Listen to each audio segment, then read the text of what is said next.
Hello मेरे प्यारे बच्चों, I hope you all are doing great. और today we are going to start very very important chapter which is a trigonometry. भैया बढ़िया chapter कब है? जब स्टार्टिंग से ही इसको अच्छे से प्रैक्टिस करोगे। अगर आप ये सोचोगे कि नहीं सर 2-4 एक्सरसाइज करवा दो उसके बाद हम इसको स्टार्ट करेंगे करना, तो डेफिनेटली ये चैप्टर आपको समझ नहीं आएगा। जो एक्सरसाइज मैं जिस दिन प्रैक्टिस करा रहा हूँ आप उसी दिन उसके कम से कम 8-10 क्वेश्चन लगाओ। मैं 100% की गारंटी ले रहा हूँ कि आपने इसको रेगुलर बेसिस पे किया, जो भी इसके अंदर फॉर्मूलाज यूज़ होंगे उसको लर्न कर लिया, तो भैया ये चैप्टर आपको बहुत अच्छे समझ में आने वाला है। तो चलिए स्टार्ट करते हैं बेसिक से। सबसे पहले बात करते हैं कि भाई ये टिग्नोमेट्री शब्द सर आया कहाँ से, ये टिग्नोमेट्री का मतलब एक्चुअल में क्या होता है। भाई इसका मीनिंग बड़ा सिंपल है। देखो एक्चुअल में ट्रिग्नोमेट्री जो वर्ड है वो इंग्लिश का वर्ड नहीं है, इट्स अ ग्रीक वर्ड, और ये बना है दो वर्ड से मिलकर, एक ट्रिगोनोन एक मैट्रन। भाई ट्रिगोनोन मतलब होता है ट्राइंगल्स और मैट्रन मतलब होता है क्या? मेजरमेंट। तो एक चीज़ समझ में आ रही है कि टिग्नोमेट्री का मतलब होता है study of triangle is called the trigonometry. Basically हम टिग्नोमेट्री में स्टडी करते हैं ट्राइंगल्स की। काफ़ी बच्चों के दिमाग में ये होता है कि सर इसमें स्पेशल टाइप ऑफ ट्राइंगल की हम स्टडी करते हैं। ऐसा कुछ नहीं है बेटा, स्पेशल टाइप ऑफ ट्राइंगल्स में नहीं होते हैं। बच्चों को ज़्यादा लगता है कि सर यहाँ पे राइट एंगल की हम स्टडी करेंगे, ना भैया। इसमें आइसोसेलेस, स्केलिन और अदर जो ट्राइंगल्स हैं वो भी कवर अप हो जाते हैं। अच्छा, अब 11th क्लास का सबसे इम्पॉर्टेंट टॉपिक जो है जिसकी स्टार्टिंग हम कर रहे हैं बेटा वो है एंगल्स। तो पहले एंगल्स को आपको समझना पड़ेगा। देखो एंगल जो है ना, बेसिकली 11th क्लास में क्या है यार, एंगल को ना दो पार्ट में डिवाइड किया है। मैं एग्जांपल लेके समझाता हूँ, ज़्यादा अच्छे से क्लियर होगा। एंगल्स को बेसिकली हमने डिवाइड किया है दो पार्ट्स में। बट एंगल्स को सबसे पहले समझो कि एंगल होता क्या है। एंगल होता है कि काफ़ी बच्चों को लगता है कि सर एक साइड ये है एक साइड ये है, इनके बीच का जो एंगुलर डिस्टेंस है उसे हम एंगल कहते हैं। ऐसा कुछ नहीं है बेटा। कोई भी एंगल निकालने के लिए दो साइड का होना इनफैक्ट कंपलसरी भी नहीं है। दो साइड ना भी हो तो भी काम चल जाएगा। तो होनी कौन सी चीज़ ज़रूरी है वही मैं आपको बता देता हूँ। मैंने लिखा हुआ भी है, मैं उस चीज़ को यहाँ पे पहले एक्सप्लेन कर देता हूँ, फिर सीधा एग्जाम्पल लेके समझाता हूँ। देखो एंगल का मतलब होता है द अमाउंट ऑफ रोटेशन।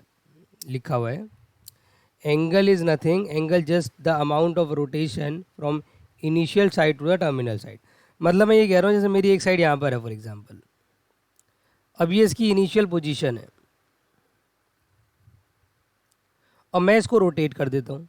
मैंने क्या कर दिया जी, मैंने इसको रोटेट कर दिया, और जो रोटेशन हुआ वो कैसा हुआ, वो हुआ एंटी क्लॉकवाइज। और ये एट लास्ट कहाँ आ गई, साइड यहाँ आ गई।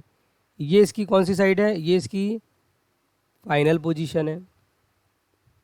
तो एक साइड अपनी इनिशियल पोजीशन से फाइनल पोजीशन पे जितना अमाउंट रोटेट होती है इन एंटी क्लॉकवाइज डायरेक्शन में, भैया उसी को हम एंगल कहते हैं।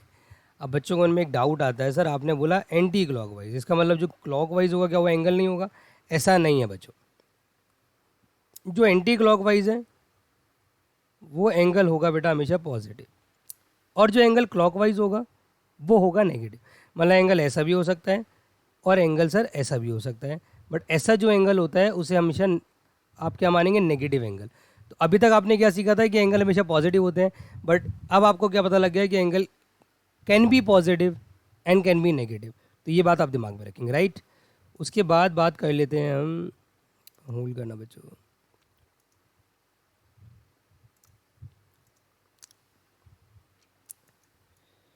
उसके बाद अगली चीज़ आती है कि एंगल की कितनी वैरायटीज़ है। देखो ध्यान समझना बच्चों, एंगल को ना मैंने डिवाइड किया हुआ है, नोट्स में भी ये चीज़ अब लिखी हुई है मैंने।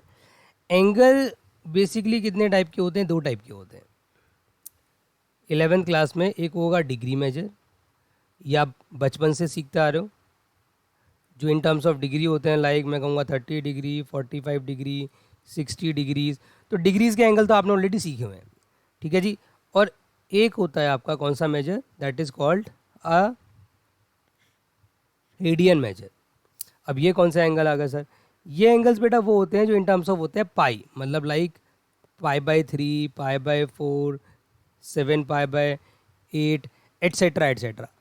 अब बच्चों को समझ ये नहीं आता कि सर डिग्रीज एंड रेडियन इन दोनों में कौन सी चीज़ सिमिलैरिटी, मतलब कौन सी चीज़ सिमिलर है। तो मैं आपको बता दूं बेटा, देखो लिखने का ना सिर्फ एक इनमें फ़र्क है, लेकिन दोनों ना आपस में रिलेटेड है। ऐसे नहीं कि इनका कोई रिलेशन ही नहीं है। एक्चुअल में क्या होता है कि इनका रिलेशन ये है कि pi radian is always is equal to 180 degree. बस ये आप दिमाग में रखो, इसको दिमाग में बिठा लो कि पाई रेडियन हमेशा 180 डिग्री के बराबर होता है। तो भैया अगर मैं आपसे बोलूं कि मुझे बताओ यहाँ से 1 डिग्री की क्या वैल्यू आएगी, तो आप कहोगे सर 1 डिग्री की वैल्यू आएगी, अगर मैं 180 अपॉन में ले जाऊँ तो पाई अपॉन में 180 रेडियन, ये 1 डिग्री की वैल्यू है। अगला एक, अगर मैं बोलूँ रेडियन की वैल्यू क्या आएगी, तो आप कहोगे सर जो पाई है वो 180 के अपॉन में ले जाओ, तो 180 अपॉन पाई डिग्री हो जाएगा। तो ध्यान रखना लाइफ में कि भैया 1 degree is equal to pi upon 180 degree, 1 radian is equal to 180 upon pi. तो ये फॉर्मूलाज बहुत यूज़ होंगे, खास करके जब कन्वर्जन करना होगा। ये मैंने लिखे हुए भी हैं नोट्स के अंदर, मैं आपको दिखा देता हूँ, नोट्स में सारी चीज़ें लिखी हुई हैं बेटा। यू कैन सी कि ये लिखा है कि एक होता है भाई डिग्री मेजर, एक होता है रेडियन मेजर। बाकी पॉइंट क्या रिमेंबर है कि pi radian is always 180 degree होता है, ये आप दिमाग में रखेंगे। इसी से मैंने कुछ वैल्यूज़ और निकाल दी हैं। कन्वर्जन में जो चीज़ यूज़ होती है वो क्या यूज़ होती है जी, कि pi radian is equal to 180 degree, 1 radian इसके बराबर होता है, 1 डिग्री इसके बराबर होता है। ये सारी चीज़ आपको रटी होनी चाहिए। अच्छा, कुछ चीज़ें मैंने यहाँ पे ऐड कर दी हैं, वो क्या है जी, कि ना जैसे कि 1 डिग्री एंगल ना फिर भी काफ़ी बड़ा होता है, पर बहुत सारी जगहों पे हमें बहुत छोटे छोटे एंगल्स की ज़रूरत पड़ती है। तो उस केस के लिए हमने क्या करा है, हमने ना यहाँ पे कुछ और एंगल्स लिखे हुए हैं जो बहुत छोटे एंगल होते हैं। जैसे कि एक एंगल होता है मिनट। अब ये यूज़ कब होता है मिनट, ये यूज़ होता है वो उन क्वांटिटीज़ के एंगल्स को नापने के लिए which we can not see with the naked eyes, जिसके लिए माइक्रोस्कोप चाहिए हमें। तो इस हिसाब से अगर हम देखेंगे 1 मिनट को हम रिप्रेजेंट करते हैं विद द डैश, और 1 डिग्री में भैया 60 मिनट होते हैं। जैसे कि 1 मिनट में 60 सेकंड या 1 घंटे में 60 मिनट होते हैं ना, इसी हिसाब से 1 डिग्री में 60 मिनट होते हैं। अच्छा, एक बात दिमाग में बैठाओ भैया, ये मिनट वाले मिनट नहीं है जो घड़ी वाले मिनट है, उनसे रिलेट मत करना, नेम सेम है बट ये अलग चीज़ है और वो अलग चीज़ है, तो डोंट मिक्स दैम, दोनों को मिक्स करने की ज़रूरत नहीं है। और एक और एंगल होता है जिसको बोलते हैं सेकंड, जिसको रिप्रेजेंट करते हैं विद द डबल डैश। और एक मिनट में बेसिकली 60 सेकंड होते हैं। तो आपने दिमाग में क्या रखना है सर, 1 डिग्री में 60 मिनट होते हैं, और आपने दिमाग में क्या रखना है सर, 1 मिनट में 60 सेकंड होते हैं। और एक और रिलेशन दिमाग में रखो, अगर मैं आपसे बोलूं कि 1 डिग्री में कितने सेकंड होते हैं, तो 1 डिग्री में 60 इंटू 60, क्योंकि 60 मिनट 60 सेकंड, तो 1 डिग्री में भैया 3600 सेकंड होते हैं। तो आप अंदाज़ा लगा सकते हैं कि जो सेकंड एंगल है वो कितना ज़्यादा छोटा एंगल है, बहुत ही छोटा एंगल होता है भैया। ये बात आप दिमाग में रखेंगे, राइट। अब एग्ज़ाम में क्वेश्चंस कैसे आते हैं, देखो जी, मैं आपको एनसीईआरटी के क्वेश्चन नहीं कराऊंगा, मैं असाइनमेंट के लिए लेता हूँ, बट एनसीईआरटी का क्वेश्चन नंबर 1 और 2 बिल्कुल सेम ऐसे ही है। मैं दिखा भी देता हूँ आपको। अभी फ़िलहाल हम ले रहे हैं कन्वर्जन, और एनसीईआरटी के कन्वर्जन बहुत इजी है। एक काम करता हूँ, एग्जाम्पल्स में एनसीईआरटी के ले लेता हूँ, चलो आप एनसीईआरटी से समझ लो, कोई बात नहीं।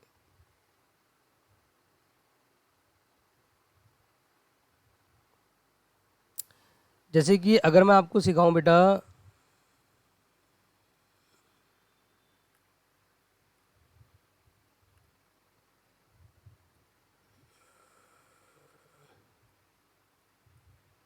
कन्वर्जन। अच्छा, कन्वर्जन कितने टाइप के हो गए, कन्वर्जन 2 टाइप के हो गए।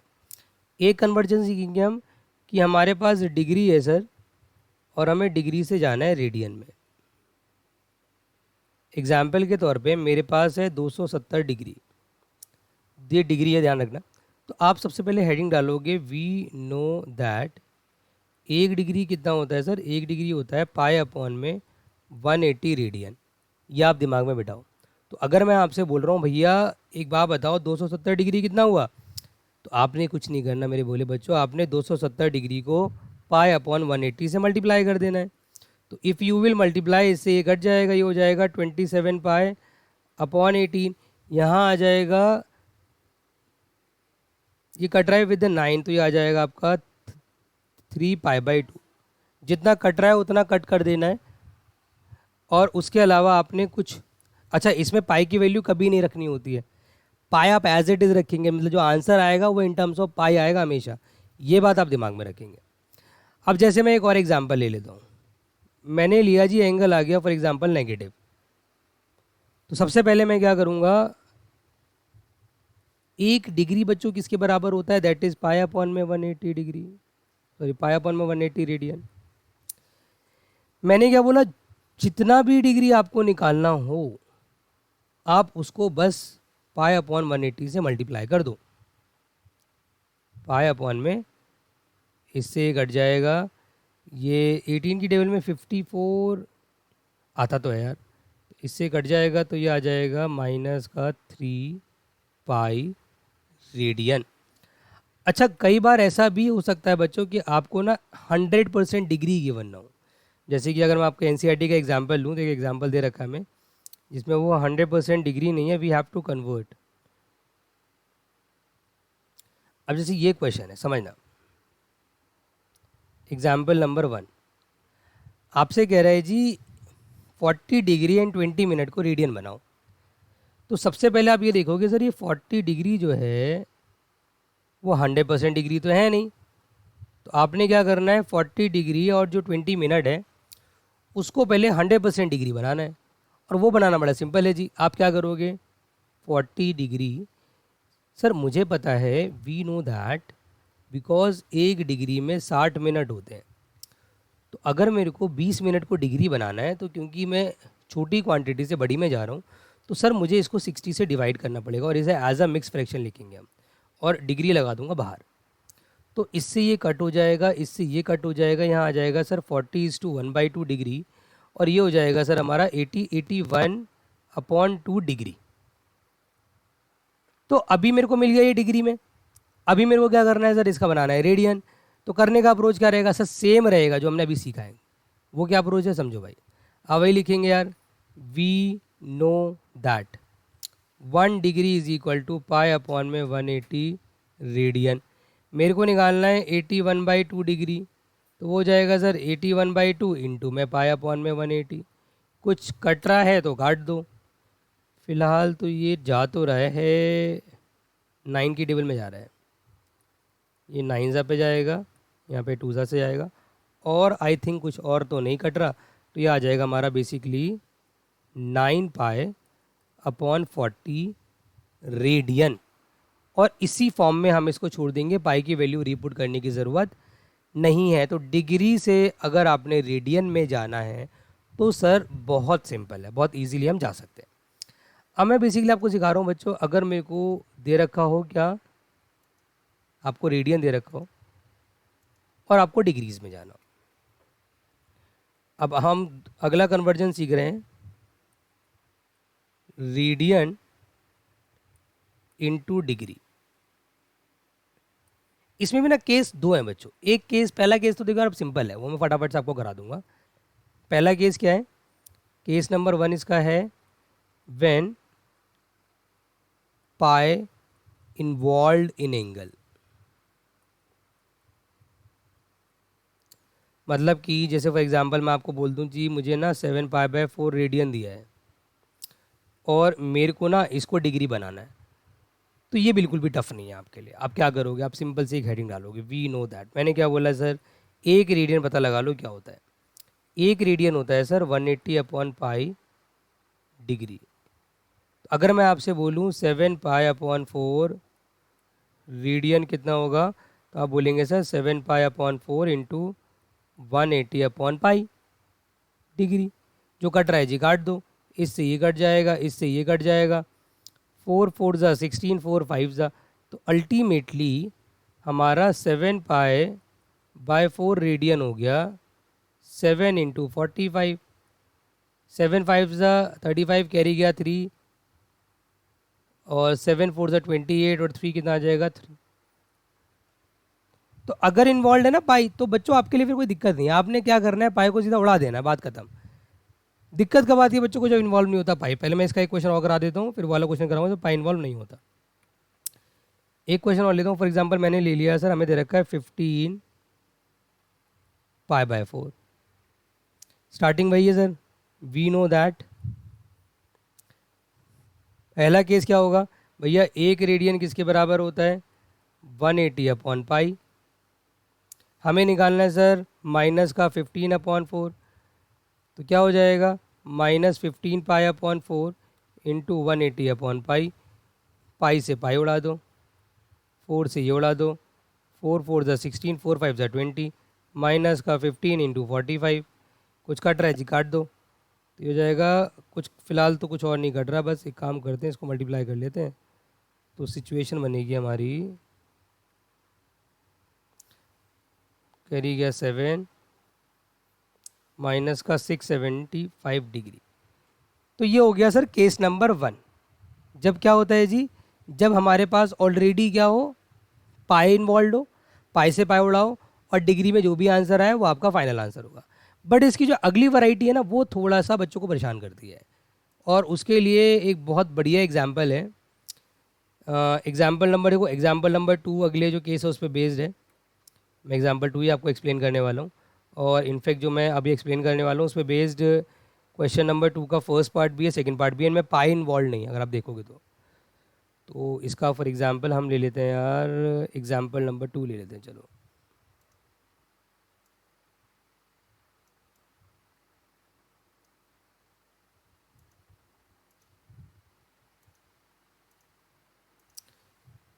अब सर इसमें इन्वॉल्व नहीं है पाई, तो क्या करोगे, समझना मेरी बात ध्यान से। मैंने ले लिया सर, हमें दे रखा है 6 रेडियन, राइट, और मैं लिखूंगा we know that 1 radian sir किसके बराबर होता है, वही सेम चीज़ 180/पाई डिग्री। इस बार लूँगा सर 6 रेडियन, क्या हो जाएगा 6 इंटू 180/पाई। पाई की वैल्यू देखो, अब क्योंकि इससे पहले क्या हो रहा था, पाई से पाई इजीली हट रहा था, तो हमें भी दिक्कत नहीं थी सर। बट अब क्या पंगा पड़ गया सर, पाई ना हटा नहीं। काफ़ी बच्चे गलती क्या करते हैं सर, पाई की वैल्यू 180 डाल देते हैं ना, तो सीधा सीधा 180 से 180 काट देते हैं। भाई ये गलत अप्रोच है। क्यों? क्योंकि अगर पाई की जगह 180 आप डाल दोगे तो आपकी डिग्री और रेडियन बराबर आ जाएंगे, और जो कि इम्पॉसिबल है आना। तो फिर क्या करोगे, जब भी पाई की वैल्यू रखनी पड़ेगी, ऑलवेज रिमेंबर आपको 22/7 रखनी है। तो यहाँ पे 22 और यहाँ पे 7 आपको रखनी पड़ेगी। Now what should you do, मैं जो कट रहा है काट दो, 3 पे जाएगा, 11 पे जाएगा, ये 21 हो जाएगा, यहाँ 180 आ जाएगा, अपॉन में 11 हो जाएगा, इंटू कर लेते हैं सर। 18 1 ज़ा 18, कैरी गया आपका कितना 1, और 18 आपका 3780/11 आ जाएगा। अब जो चीज़ मैं आपको बताने जा रहा हूँ ना, दिमाग में बिठा लेना, क्योंकि ये सबसे इंपॉर्टेंट चीज़ बता रहा हूँ इस वाले कॉन्सेप्ट की, कि हमारे पास कोई भी चीज़ अगर डिग्री में, तो अपॉन में आंसर नहीं छोड़ सकते। मतलब आपने सोचा सर मैं इसको अपॉन में ही छोड़ दूँ, गलत तरीका है, आपको इसको डिवाइड करना पड़ेगा। और ये डिवाइड ऐसा है, ये है rough work, it's a rough work, पर ये ऐसा रफ वर्क है जो आपको दिखाना पड़ेगा एग्जाम में। मतलब आप 3780 को 11 से डिवाइड करके दिखाओगे, तो 11 3 ज़ा 33, यहाँ 4 आ जाएगा, 11 4 ज़ा 44, अगेन 4 आ जाएगा, फिर 11 3 ज़ा 33, यहाँ बचा 7।